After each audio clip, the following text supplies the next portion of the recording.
All right. Good morning, everyone. Today is, Thursday. Kumusta ka mo mga kasangkayan? We hope that you are okay. Maupay iton aton panahon yan na. Thank you very much, Han. Siguro engineer Eson na may datamanggan pag iistoryahan kasi kakalap na to kami San Rafael in Taft, Eastern Samar. Takay kung ta iton mga sugad hinaaton nga trabaho, may ada tamang good schedule, may ada ta oras. Although may ada tahaton kuan, may ada tahaton na idea nga may ama di delay kitahin guti ay pero dire guti ay. Anyway, siguro meron yan na lang. And we have with us Ma'am Josephine Mendoza all the way from Calbayog City, and of course Ma'am Josephine, this is not your first time. Yes po. You were here in 2019. Good morning, ma'am. Good morning, ma'am. It seems to me to be a habit to see Miss Eden when I'm in Borongan. Of course. And parang siya lang yung naisturbo ko din. Paprehuman mamit atin trabaho, di ba? We need to coordinate with your Anyway, papreho kita mga taga dinhi ha, Samar Island. And lately lang nga wala kita kaagsab ngadtuha because of the pandemic. Oo, di ba? Kasi kasi di ba yung mga meeting, training. Yes, so wala na. We missed Hopefully, that. may datanahin yan after the pandemic. Anyway, Miss Josephine is here to promote a Siday writing competition. Kasi dito Calbayog, talagang nasa kultura talaga nila. Although din aton, there are some people who are trying to promote this, especially it's Siday karag sid ngan ini mga kasangkayan iton ini natin nga yinaknan.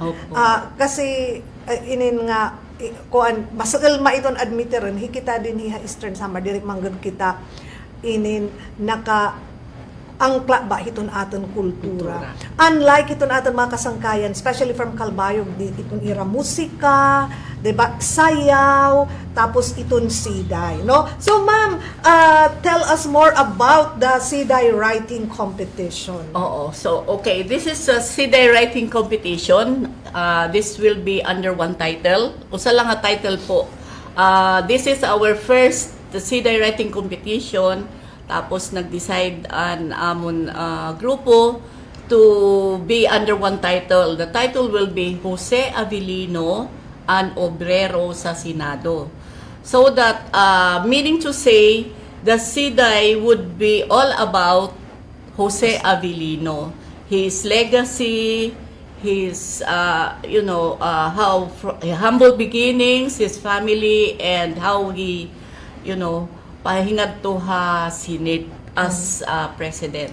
The first Senate president from here, no? That is why in Samar, I think holiday ini iton is it the birthday or basta di ba meron tong holiday. Okay. Wala pa kasing Republic Act. Okay.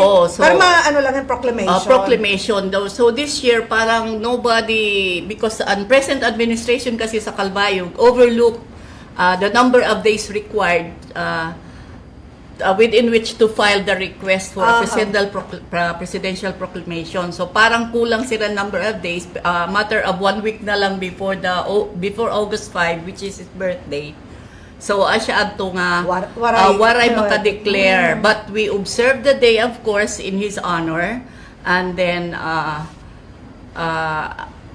the administration, the city administration of Calbayog, and also the provincial government has promised that they will be working on it the following day, and then siguro they would need one congressman or a group of them to sponsor a house bill so that a Republic Act can be passed. Better para para permanente nga ma-observe. Parang balangiga. So bahiton nga diri na kita magtitinigo-tigo, uy, may ada ba igimpalusan ng proklamasyon. Holiday ba yan? So anyway, ma'am, kasi later while Jose Avelino is well known in Calbayog, sugad din niya aton in Eastern Samar, I don't know sa Northern Samar, but in our setting din niya Eastern Samar, hidiri damon iton maaram mahiunong hiton kinabuhi nga ni Jose Avelino and kareyag natin because parang 'di ba it is high time to promote ourselves as one island, no?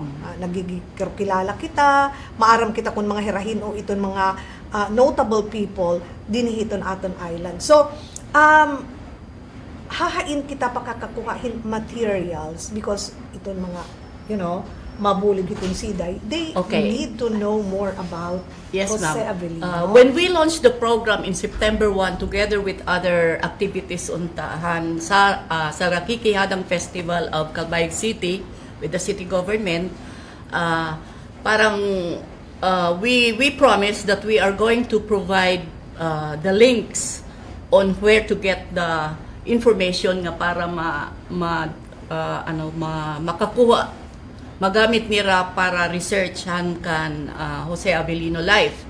So that didahan Calbayog Journal website we have posted a story that in that story is some kind of a press release about the contest. Tapos aada didain official entry form to the Siday competition nga may ada on page 4 of the official entry form is the how do you call that, the links and the ideas where to get the information from. Okay. So provided sira and ini kasi nga Siday writing competition is not just a competition itself because the target po sini is to be able to publish a book of Siday writings. So that we are not only promoting and instilling in our minds and hearts and ginhimo haato ni Jose Avelino din niya Samar, but we are also promoting the talents, the Siday writing talents of Samareños. So dito kasihan, this is a Samar Island-wide competition. Kunbaga hunahuna naton an aton gin-qualified dida nga makaka-participate are Samareños. That we have defined Samareños as those nga natawo din hiya Samar and those migrants nga nagstay in Samar for 10 years at least. Okay. So those who regardless of their present residency po. Ayun, okay. So bisan kun hahain ka mo, basta Samar-born, you can join. Opo. Tapos ang language nga gagamiton kung taga-norte kita, taga-norte, ni norte, they call it ni norte Samarnon, an era dito dialect. Kung nahaisti kita istihanon. And then kung ato kita Western Samar or Calbayog City, kung ano basta anong tawag ito is an accepted language in the Samar. Andi rila naton ma-accommodate is the likes of there are speaking Visayan speaking areas in Samar and sa Kapol they have a special language. May nila kalugaringon ngayon. So that an aton is the generally accepted language. Popular. Okay, bisan may for instance sa norte may mga norte, words nira nga iba but generally naintindihan naton. Totoo ni mo ma'am. So anyway, tell us iton aton mga guidelines o iton makakabulig, paano, when, until when.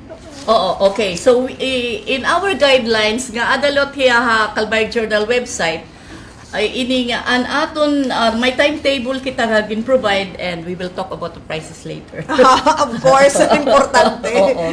Because so an aton timetable na siring man timetable. Okay. So we launched this in September 1. And then deadline of submission of entries will be on November 15, 2022. Initially po, ang amon deadline was October 15. But because of, advices from professors, and then the need to really have this widely spread sa Samar Island. So, asya ito ginhatag naton until November 15. So, deadline of submission of entries po is November 15. And November 30, we'll already be posting of top 6 entries in each category. So, when we say each category, we have 2 categories. the professional category, which will be participated by writers aged 20 and 21 and above, and then yung sa amateur 15 to 20 years old. So ito pwede mga estudyante. Oo. So in December 1, sending of notices to the top 6 best written Siday for them to prepare for the performance contest. So meron din tayong performance showdown, but not all na the submitted entries will be in the showdown. Only those selected by the judges as top 6 in both categories, the amateur and the professional category. So in December 1 to 20, acceptance and consideration and protests that may be filed against entries submitted to this contest, because in our guidelines strict po kami. Okay. Stricto po. And aton specify dida is that the entry should be should have not been included or submitted to any other contest, but It should only be yung original to and then dyan lang, dedicated to this. Jose Avelino. Because may nabasa naman kami nga mga write-ups or something like Siday nga na-publish na unta or posted in social media ini nga diri po namon it will not be qualified. Diri ka-qualify. And then on January 10 is the performance and how do you call it? Showdown. So sa top 6. so talagang they will meet in one place. Yes, we will be making invitations and notices, and the showdown will be in Calbayog City, because maaro man naman kita siguro nga Calbayog City is the center for culture and the arts in region in Eastern Visayas, di ba? Because we have this CADSEV, like the Center for the Arts and sa school in Calbayog City. So, as ito atong timetable, writers will have until November 15 to submit. And then, for your information po, may na po kami na-receive through the email address na nag-submit from Sulat, from Borongan City, from Eastern Samar particularly. Tapos may dada po sa Northern Samar, because we have started receiving. And then dirila po sila mabaraka because the Secretariat is reviewing all entries before it is submitted to the panel of judges. And then kung the Secretariat sees na may kulang sila, we give considerations of having to advise them through the mail. So right there and then, gina-reply po namon ang email on like your Siday entry should contain only the pen name, because we are not giving the judges idea on who the person is. So that in the official entry form, doon lang po malalaman ang tunay na pangalan. At saka ang makakaalam lang ang Secretariat lang po. Okay. Because as host, yung Calbayog Journal is the host and we are heading the Secretariat. Diri namong gintatagad idea ang judges kung sino ang familiarity gihapon sa mga Siday entries, di ba? So, asya ito, we are avoiding that. So, kung ang imo Siday entry should contain only the pen name. Kaya dito sa official entry form, may ada dito your real name, author's name, tapos pen name, and then your Siday entry, so that it would be easy for us to identify kung sino talaga ang nagsurat sa particular entry. Okay. So, during the showdown, yung top 6 will they shoulder transportation expenses and accommodations in going to Calbayog? So, personal expense nila yun? So, we are still making arrangements about it, to tell you frankly, but we are seeing to it that the top 6 performers of both categories will be provided of accommodation when they go to Calbayog. we are of course we have the assistance of the business community and also the Filipino Chinese community in Calbayog City, and then we have submitted proposals already to this effect. But then again, the writers of the best 6 entries would know that they already have something to receive. Ganon, meron na. Ganon lang po. Kasi, tapos they have the choice of, pagpili kung hino it magpe-perform han-ira Siday. Pwede diri ako. For instance, ako ang naghimo, parang composer lang ako, may singer ako. Sa guidelines po, diri pwede mag-perform And ikaw write. nagsurat. But you can choose another writer to perform for you. Yes. Opo, ganun po yung Sa bagay ka siya pagkamay. Kung nadala nagsusurat, di siya mara magyakan. Kasi what we are trying to put out is how readers or performers would internalize han-iya sinurat.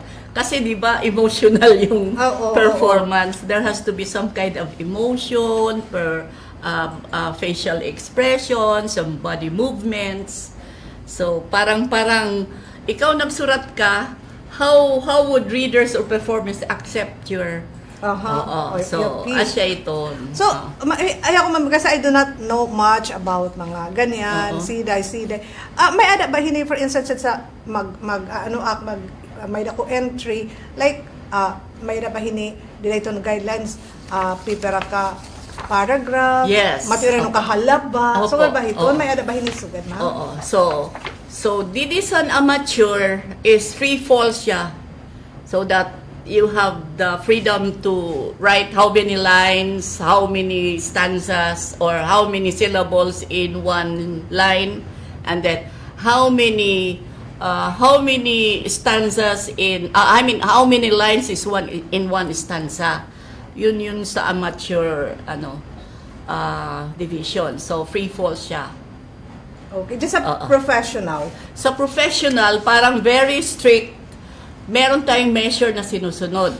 So, writers will have the choice of using 12 syllables for each line, in 4 lines in every stanza. And then, if you choose the measure of 12, you have to write 12 stanzas. Okay, so I think that you would know. Ito mga writers. So, ang choices natin is 12, 14, 16, 18. Kinikita natin lot tidaan consistency. So, kung 1 quatrain is 4 stanzas. So, we are talking of the professional level po. So, 4 lines in 1 stanza, kung 12 mo measure na ginagamit, like, wala tayong sample So, like stanzas is Jose, Rira, Avelino. So that would be 8. Kamo ng pagdugang. Okay. Per syllable. So regardless of how many words are there in one line, as long as it is read in 12, 14, 16, or 18 syllables. Okay. So ma'am, when we say professional dito sa competition na to, ano ibig sabihin? Professional writers or professionals in their chosen profession? Professional level kasi we talked you can be a first-time writer, but tawag lang naman kasi siya professional level because of this restrictions. Like may discipline na din susunod. Okay. Opo. So, dida po, we will be posting tarpaulins sa Eastern Samar State University and then sa provincial capital about this. But better still if you can go to the website for a PDF copy which is downloadable for a provincial, for PDF copy. So that Miss Eden here is provided with, how do you call that? We will also post a written guideline. Yes. So, we will also post this para may higayon ito na aton mga taga Eastern Samar because parang panalagsa lang ang may ada kita sugad hini if ever sugad hini nga competition, and I think it is high time ikita nga may ada naton hini kasi nawawara na actually itatan lang may da din pagsayod kuratsa nga damot gala di ba, pero yung iba it is really sad to say nga when it comes to culture and the arts, medyo we are lacking, no? Medyo kulang talaga kita hini. So, Ma'am Josephine, maaram kita, yung mga writers, hindi yan sila masyadong dyan sa mga monetary, mga makakarawat nira, no? Mga premyo-premyo. But, competition may ada lagi hapon premyo. Oo, so competition. And of course, we wish we could give bigger. Pero for this particular contest, we have set prizes po. Sa writing competition, we have this amateur category. Ang first prize po is 30,000. Malaki rin. Second prize, 15,000. And then the third prize would be 10,000 pesos. Sa professional level po, meron tayong first prize of 50,000 pesos.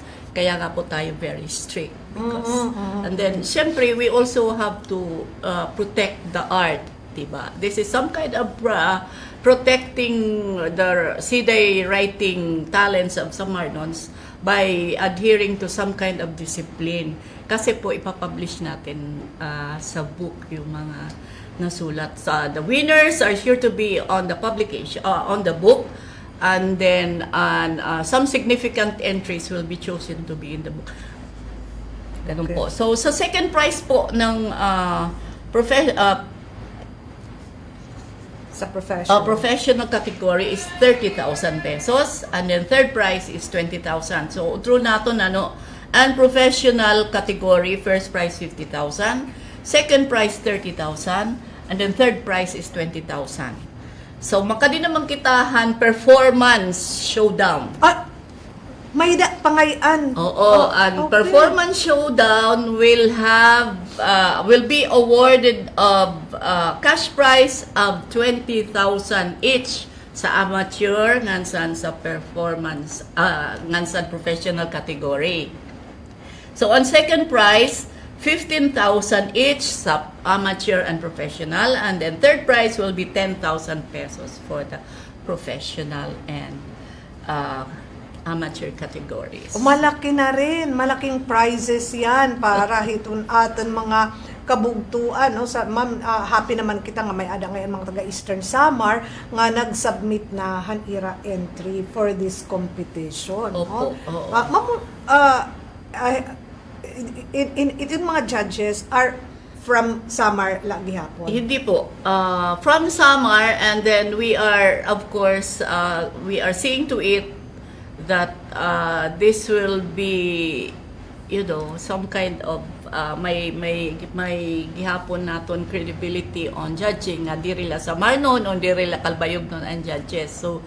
So far, didahan amon initial nga ginset nga didahan guidelines and judging is that the provincial tourism officer or his representative from each provinces during the performance category po, and then of course we have core group from universities, and then ang ginpipili po naton and we are not divulging names as yet.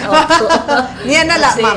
Siguro kasama na lang nani. We are avoiding syempre an familiarity. They should be some.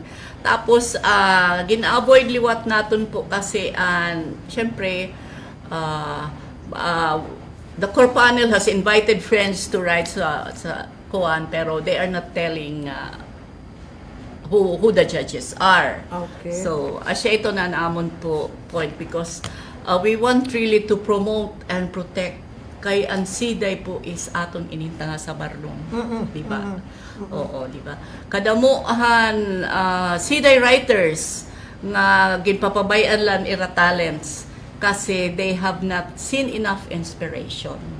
Para kasi siyang kinalsadala or an outlet of thought. Kasi ang Siday is an expression of your culture, of your heritage, of kung ano ang aton mentality, di ba? So, kami naman sa Calbayog Journal po is naghatag po kami importansya or significance sa aton kultura sa Siday writing. Okay. And then we intend to uphold Siday writing. Oo, sana ano lang ini start la ini ma'am para Yes po. yung island wide talaga nga competition, para mabuligan naman yung ipon ibang mga provinces nga medyo mapukaw maggitik sa rin paman itong mga tao maram kita may ada ini mga maara maghimo iton mga Siday, but sa pangani unfortunately wala lang wala lang mga sugad hindi ba nga mga opportunity nga iginhahatag ka ira. So ma'am, yung announcement of winners again when the announcement of winners, syempre po yung top 6 best writers of each category will be informed as early as November 30. Between November 30 to December 10, may inform na po sila, but they won't be informed about first, second, third prizes. So they will be considered as finalists to the showdown. So an announcement of winners in the writing competition will have to be made on January 10 when the performance showdown is going to be staged. Oh, so right after that. So actually maaram na ibabaro na hiton ang writers that they are in the finalist. Na lista. Kay invited because, naman ni Rato. kay invited na to perform. Okay. Pero ang amon liwat siton ipapasiguro nga kung hinuit na first prize sa writing competition does not follow to be the first placer in the performance showdown. Iba kasi Iba kasi an arts and performance kontra an art and writing. Precisely. So we are giving recognition to both the performance and the writers at the Siday writing po. So mga writers pag teri-teri na kamo hiton pwede magbasa hiton iyo mga Siday with feelings nga mai-express kung ano karagbuot sidngon hiton writer, no? Siguro maupay to be someone who is close to you, a very close associate, maybe a family member, or ambot kung may dahin mga professional performers, vocal. Actually may dito kasi Tacloban, I was there yesterday, may nagpakiana na if I am not a writer but I'd like to perform, parang kilala siya nga performer, pwede ako, sabanak, you have to speak with a writer para ikaw at mapili kung hino. Kasi an organizers of the Siday writing competition will not intervene of the writer's choice. Basta writer's choice. Writer's choice ang magpe-perform. It could be anybody of his or her choice. You can even choose another writer to perform for a writer, for that particular entry. Tapos you can even, invite whoever kay mo karuya he be professional lahi nga performer or whatever, basta it is a writer's choice. Okay. So ini again mga kasangkayan, take this opportunity. May adagag kitihin mga Siday writing pero mga very small scale, no, and iba ini mga kasangkayan, no. This is an island-wide Siday writing competition. Mahiunong kinabuhi legasiya ni Jose Avelino, more than yung writing, mas mahibabaro kita mahiunong naman kinabuhi ni Jose Avelino, one of the first Samareños who made their mark in politics, national politics. Tapos nga di kitahan format format in submission of the entries through the email kasi an amon siton discipline is that copy paste na lang ang secretariat to be able to provide to the judges. So all entries must be encoded in MS Word format Okay. using Times New Roman font type and then 12 points ang font size. So, ganun ka delikado. Ganun po, technical talaga. Oo, very technical. Tapos, spacing between lines, stanzas is the discretion of the writer or as for aesthetic purposes. So, siya ito na naton. And then, entries through the mails can be submitted through jdavellino.sidayWritingCompetition@gmail.com. So we really opened an email address for the purpose.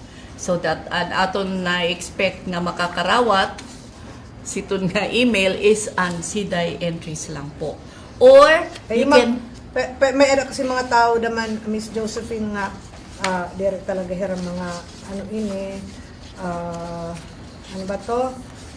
Nahibilnan pa hira ang digital age waray pa umabot ha ira, can they submit it in any other form? Yes po. Actually, sa Calbayog, sa Amon office, we already received several piles of written Siday po. Submit nira, they ask computers, how do you call it, centers to download it for them, the official entry form. And then ginpapa-print out nira, tapos ang ira Siday ginpapa-type, and then they send it to room 6. I mean, address to Josephine Mendoza po. Josephine Mendoza, room 6, second floor, UCPB building, Gomez Street, Calbayog City. Okay. So we will just be posting this para hitong mga interested pa until November 15, no? Opo. Until November 15, 11:59 p.m.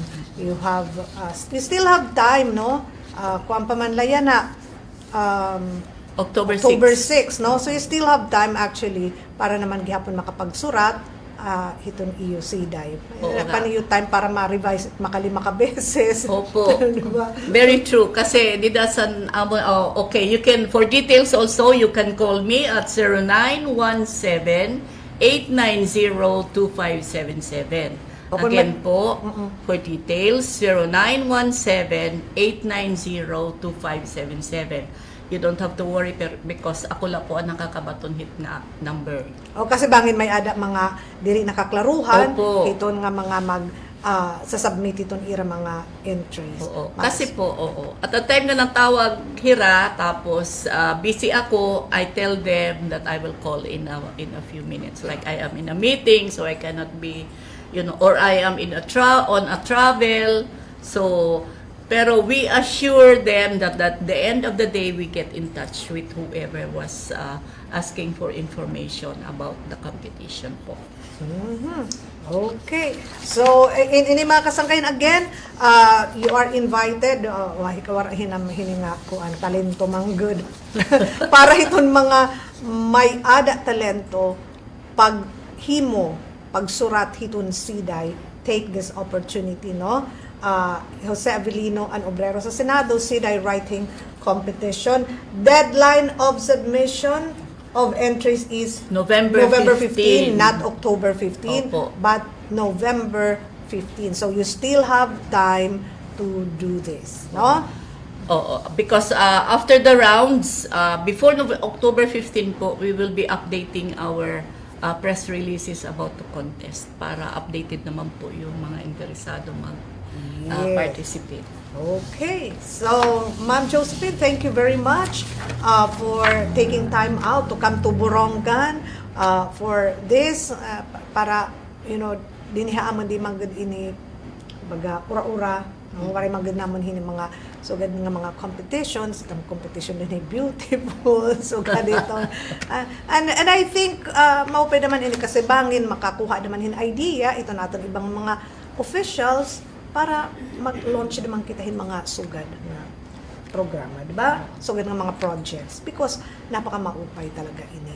Para itat mga kabataan, mahibaro, pagsurating kumpleto. Di rila ay pagsurat din Pero to start with, they can, sa amateur level kasi, mga senior high school, o the high school students, nakikita kasi natin nga may ada mga arts. Let's start them young. Oo. And sana ito aton mga teachers, i-encourage ito aton kabataan. Kasi maram kat mga teachers, maaram ka mo kung hino, ito yung mga kabataan, ito medyo may ada, promisa, may da, talento. This is a skill and a talent nga maram kita damit may da wara ta but nalilipay kita kay itong sugarin nga mga opportunity di man agsub nalilipay kita nga magka may ada outlet iton aton mga writers hiton mga writers naton hiton Siday kasi itatlan hibabaron mga writers man magsurat it news. Oy, balita rin ba mag Josephine? Maram ka magsurat si Day maram mag Josephine maram lang magsurat news. Kasi itat ibang nga mga kakilala. Pero we appreciate Siday very much. That's why we are reaching out to those with talents na nga continue po kay kami din appreciate very much. Taga natin na iton opportunity, yes, no? May ada man kahigayon to do that. So, binubuhat natin ini.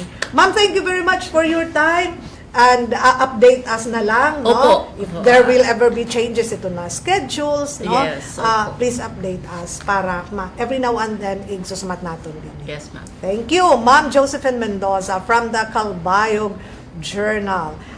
We will take a break. Mabalik kita after this. Thank you.